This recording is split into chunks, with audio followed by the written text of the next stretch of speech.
তো বন্ধুরা সারা বাংলাদেশে কিন্তু এখন মানে খুশি, সবাই কিন্তু খুশি, মানে সবার ভিতরে যে একটা আনন্দ, মানে এটা বলে বোঝাতে পারবো না।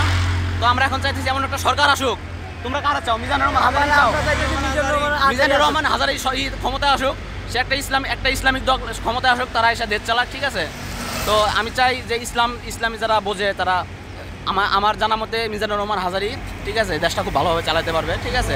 মিজানুর রহমান হাজারী দেও, তোমরা কি বলো? মিজানুর রহমান হাজারী আসুক, ঠিক আছে, মিজানুর রহমান হাজারী ক্ষমতায় আসুক, সে আমাদের প্রধানমন্ত্রী হোক। আল্লাহ রহমান। কাকা, মিজানুর রহমান হাজারী আসলে ভালো হবে না? যাতে আমরা যাতে ভালো থাকি, যে ইচ্ছা করে সে না যে ইচ্ছা সে এলে হবো না তো।